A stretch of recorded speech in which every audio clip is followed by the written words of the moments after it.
gems in the Book of Enoch. That's another one that's in the Assyrian, in the Sumerian. But it didn't make it. Didn't make the cut. It's in all those texts because it's a true story in some aspect.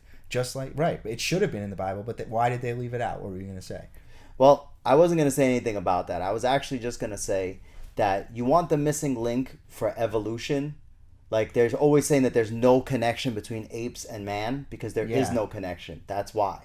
Evolution happens species by species, and maybe there could even be cross species, but I don't know one way or the other whether apes and man are a good cross or if they ever crossed. What I do know is that the evolution of spirituality manifesting itself into humanity is the missing link to evolution. So you're right. That was deep. The thought or the oneness, which has no perception. You got to understand, when we talk about the oneness, this is nothing. This is something that's nothing. This is something that is even completely unaware that it exists. Because if the oneness was aware that it exists, then it wouldn't be a oneness, because it would have to be aware, and the awareness would not be one anymore.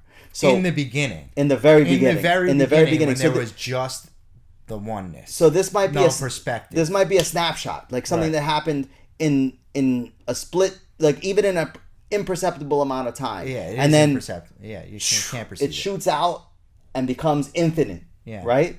So in this shooting out and becoming infinite, that's an evolution. Right. That's the Big Bang. That's an evolution of spirit becoming humanity or physical or whatever you want to call it. Right. So at that point, evolution is proved.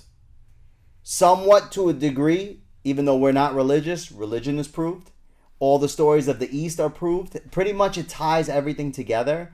And for Jesus to be able to exist as a spiritual being and a physical being at the same time is the link between the two. It's probably the same as Buddha, like, who achieved, this great, what do they call his nirvana?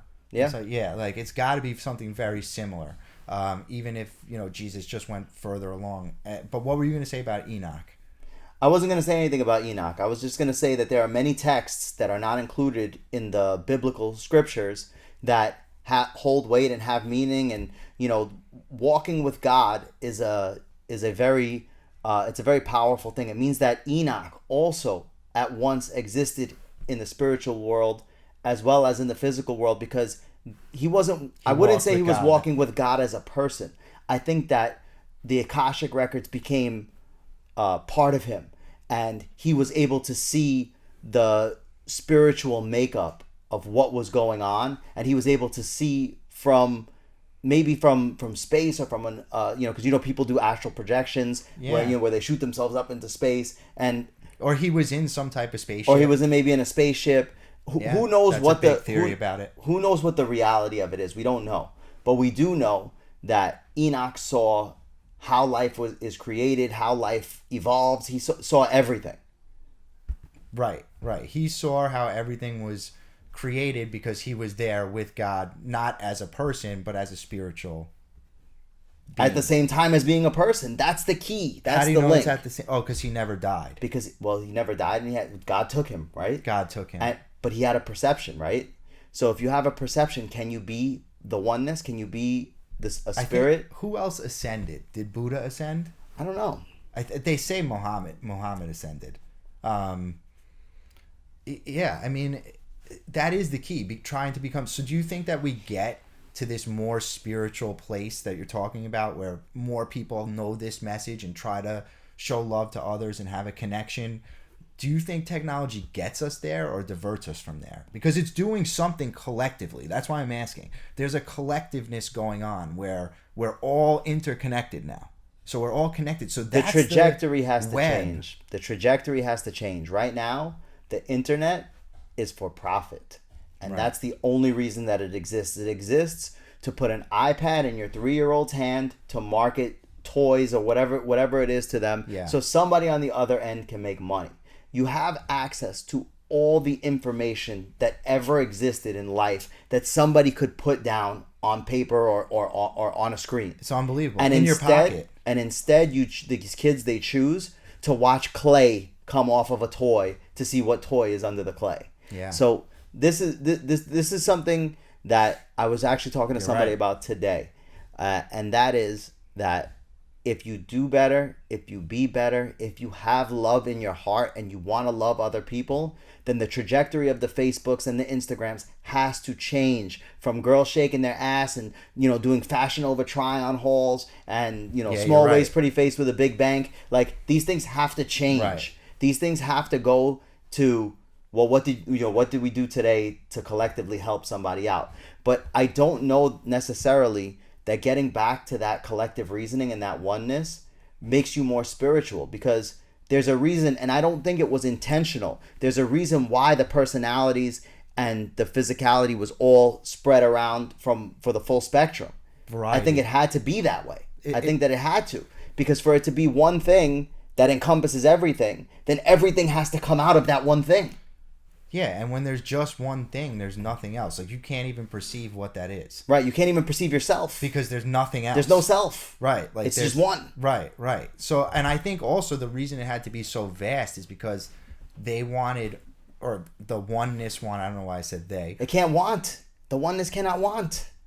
I think it can. I mean, biologically, whatever it is, craved it. You only build something because you need it.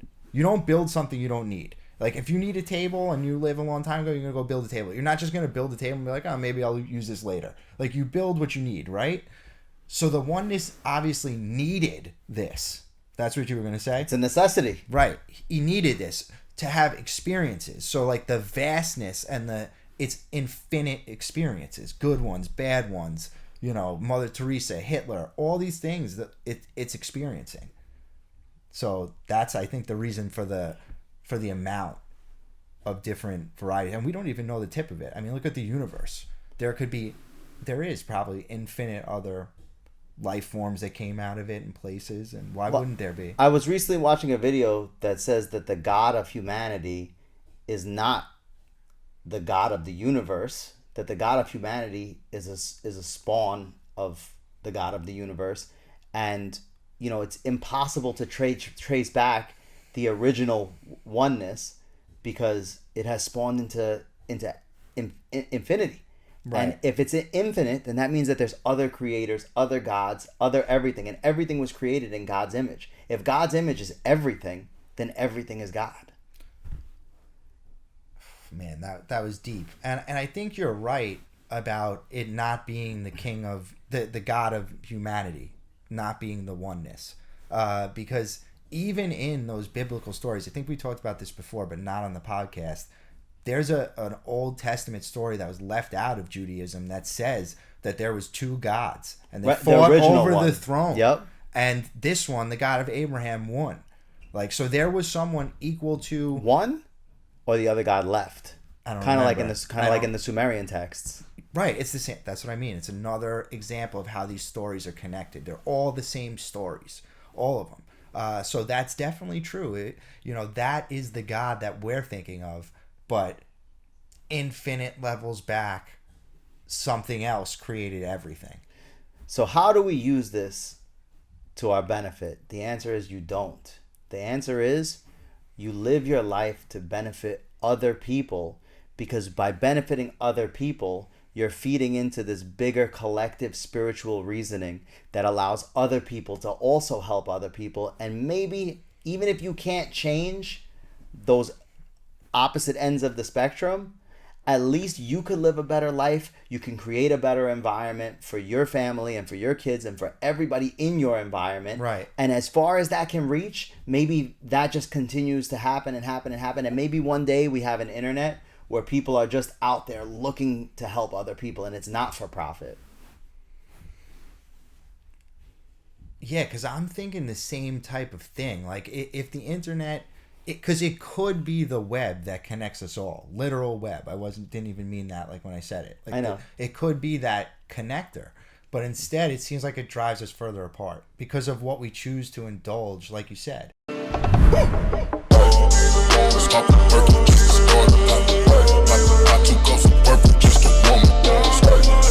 Stop